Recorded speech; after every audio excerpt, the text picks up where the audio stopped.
Сау сәлемет тұрдыңыздар ма? Мен Мұрагер Күймір атындағы домбыра курсына қош келдіңіздер. Мен сіздердің тораптағы домбыра үйретуші мұғалімдарыңыз Ерлан мұғалім боламын. Өздеріңізге алдыңғы санда Қазақтың сол қыздар ай әнінің нотасын жолдаған болатынмын. Енді бүгін өздеріңізге осы нотасына қарап, Қазақтың сол қыздар ай осы бір термені біз қалай домбырада шертіп үйренеміз. Соны бүгін өздеріңізге егжей-тегжейлі айтып беретін боламын. Домбыраға қызығатын, әсіресе домбырада ән айтуға, домбырада күй шертуге қызығатын жолдастарымыз болса, екіленбей оң жақ тағы қосу белгісін басып, және осы жүрек беріп жақсы лебіздеріңізді қалтыра кетіңіздер. Сонымен бірге мазмұнданса өздеріңіз маңайларыңыздағы жақсы достарыңызбен ортақтаса кетіңіздер. Бізге деген қолдауларыңыз болсын.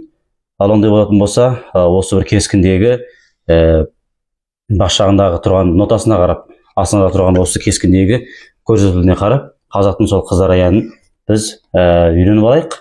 Енді жолы бас қосуда, туыс туғандар бас қосуында, достарға бас қосуында осы әнді айтуға ешқандай қиналмайтын боламыз. Ең әуелі өздеріңізге осы шертілуін бір шертіп көрсетіп өтейін.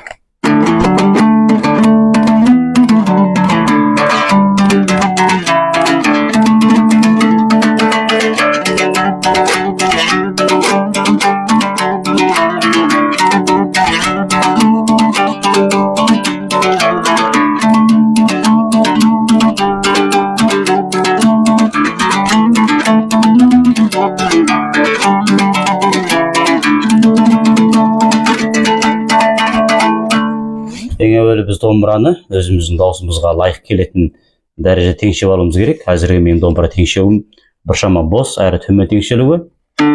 Астыңғы шек, үстіңгі шек. Ал ондай болатын болса, өздеріңізге жоғарыда көрсеткен нота бойынша енді осы терменнің шертілуін сіздерге көрсетіп берейін. Ондай болатын болса, ең әуелі осы бірінші тәктегі нотаға қарайтын болсақ, осы бір бөліктің нотаға қарасақ, ең әуелі мына үстіңгі қатарда тұрған домбыраның астыңғы пернесінен келеді, ал астыңғы қатарда тұрған мына ноталардың барлығы домбыраның үстіңгі пернесінен келеді. Бұл жағынан ерекше дикат етуіміз керек. Әрі сіздерге айта кететін жайт, менің осы қолымдағы домбыра 19 пернелі домбыра болады. Сол перне саны нотасы бойынша өздеріңізге басылу қағысымен қосып толық айтып беретін боламын. Ал ондай болатын болса, ал енді жердегі мынау асты қарай қағыс белгісі, мынау болатын болса үсті қарай қағыс белгісін білдіреді. Ал ондай болса, осы термеде негізінен көптеген кездесетін қағыс түрлері асты үсті, яғни алма кезек қағыс. Енді бір түрі екі асты, бір үсті қағыс түрі. Осы бастан ақыр орындалу барысында көбірек кездесетін қағыстардың бірі. Ондай болатын болса, ең әуелі қағыстан шертіп үйренейік. Мысалы, алма кезек қағыс. Білезікті сәл ішіне қарай бүгемізде, сол саусақпен астыға, бастан ақпен үстіге қарай. Ал екінші қағыс түрі екі асты, бір үсті. Екі рет асты қарай қағамыз, үстіге бір рет қағамыз. Ал енді мына жердегі мына нотаға қарасақ, мына бір бөлігінде екі сызық қатарынан қойылған. Ал енді мына бір бөлікте бастабында жалғыз сызық, астыңғы жағына келген кезде екі сызық берілген. Бұл біз орындау барысында дикат ететін жайтымыз тезірек шертіледі. Яғни мысалы болатын болса, енді бірінші тәктіден бастап көрейік. Сол, ла, си, до деген жері. Со деген кезде бас бармағымыз 5-ші перненің үст жағында болады да, астыға қарай қағыс шертеміз. Ал одан кейін қоя бермей тұрып, мына жердегі 4-ші саусақпенен мына жердегі ла дыбысын шертеміз. Мына 7-ші перненің үст жағында ла дыбысы, үстіге қарай. Одан кейін си, до. Си деген кезде бас бармақ сода қозғалмай тұрады да, 4-ші перненің астындағы си дыбысын басып астыға, одан оның астындағы до дыбысын басып үстіге. Ал одан кейін жай, жай, со. Деген соң көрсек, қойын, жай дыбысы, жай, жай, со. 4-ші саусақпен жердегі 7-ші перненің астындағы жайды басамыз, екі асты, одан қоя береміз, бірақ басылмақ қоя береміз үстіге қарай. Ал осыдан шерткеннен кейін енді аяқ жағында жай, жай тұрады. О дыбысын тағы да басамыз, міне. Басылмақ со, астыңғы жағында жай. Ал одан кейін бастырмақ ла дыбысын өзгереді. Ла дыбысы 7-ші пеннің үстін жағындағы, ал одан кейін 4-ші саусақпенен 9-ші пеннің астындағы ми дыбысын басамыз, асты ұстағыш етеміз. Ал енді бірінші тәкітті мен ақырын осы нотаға қарап сіздерге көрсетіп беретін болсам, былай жазылады.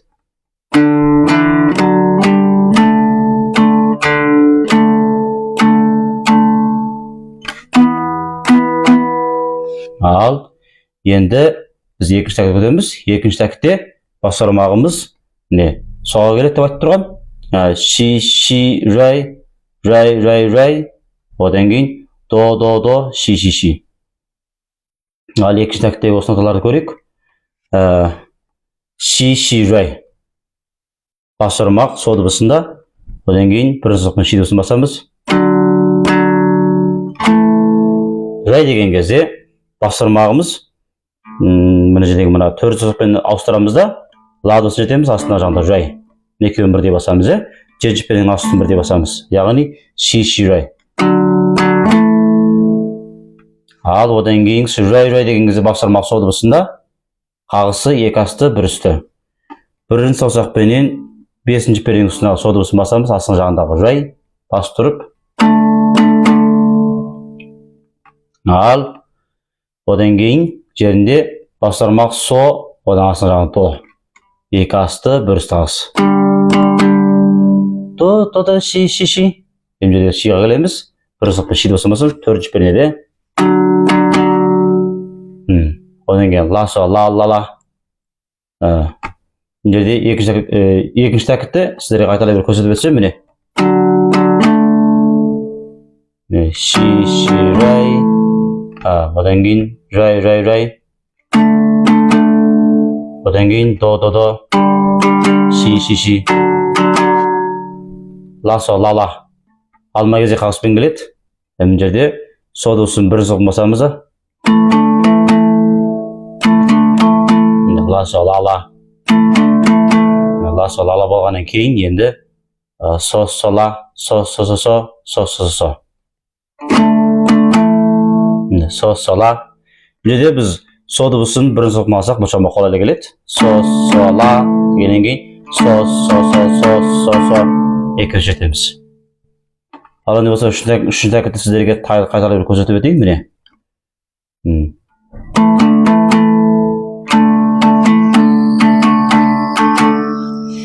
Ал енді осы жаңағы үйренген бөлікті біз осыған қарап үйреніп алайық. Енді жалғасты көрейік. Енді жаңағы мынау осы терминнің бастамасы болды, осы жерге шейінгісі. Енді терминнің бастап айтылады.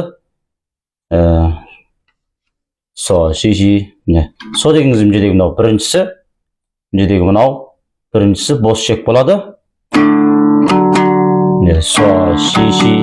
Одан кейін ши, рай. Ла мен рай деген кезде 7-ші пеннің астын бірдей басып, яғни жауамыз деген сөз мына жерде. Одан кейін осыдан біз екеу қайталап жетеміз. Ши, рай. Одан кейін ши.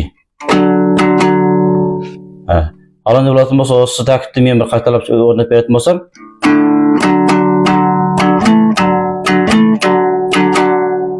Ал жердегі ла мен рай деген диққат етіңіздер. Ас үстін бірақ басамыз, жердегі екеу бар. Ши.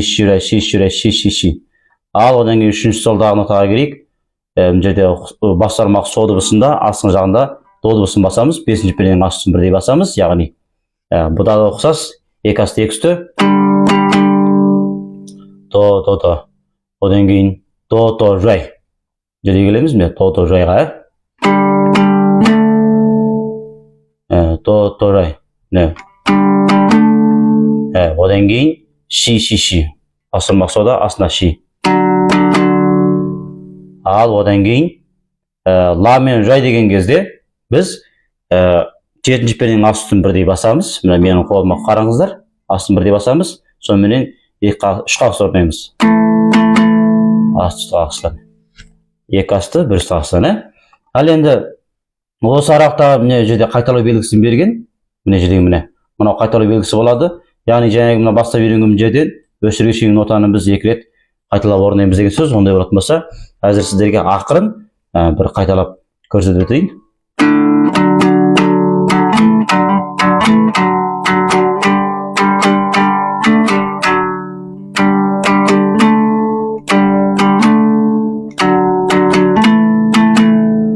Ал бұл бірінші қайталау болды, енді тағы бір қайталап жетеміз.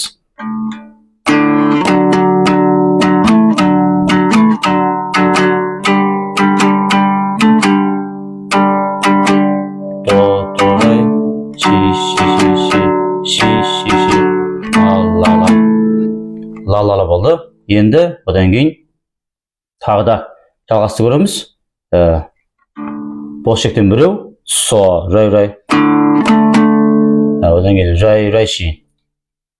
Рай деп кеткен. Рай, ши болды. Енді мынадан біз екі асты бір сағасып жетеміз. Ал одан кейін жалғасты до. Басып жетеміз. Бастырмақ со, үстің жағын до. Екі жетеміз. Одан кейін шиға өтеміз. Қайта райға келеміз. Бастырмақ өзгермей тұрады. Ал мына бөлікті мен сіздерге қайталай бір орындап көрсетіп өтейін. Жаңа осы бөлікті үйрендік. Міне. До, ши, рай. Ал одан кейінгі бөлігі жаңағы біз басындағы үйренгенменен бірдей. Осы жерде біз яғни қайырмас деген сөз. Осы қайырмасын көрейік. Міне. Яғни со, ла, ши, до. Жер алма кезек болады. Рай, со. Рай. Ми деген кезде бастырмақ лаға түседі, астына миға түсеміз. Міне. Ши, ла. Ши, райда. Рай мен ланы бірдей басамыз. Одан кейін бастырмақ соға өзгереді. Рай. Одан кейін до, ши. Не. До, ши. Бастырмақ өзгермей тұрады. Одан кейін ла, со, ла. Со, ла. Со. Деп аяқтайды. Жаңағы мына ортасынан бөліп, яғни осы терменің басталған жерінен кейінгі жерін мен тағы бір сіздерге шертіп көрсетіп өтейін. Яғни мына ортасындағы мына бөліктен бастап, осы бір бөліктен бастап қайта көрсетейін.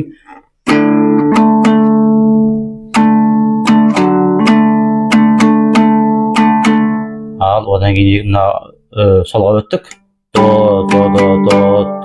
ши, рай. Одан кейін жалғасын өттік. Міне, сола, шидоға келдік. Алма кезек қағыз.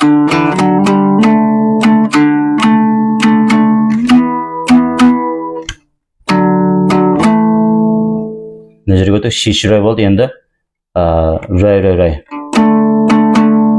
До, ши. Ла, ла. Со, ла, со.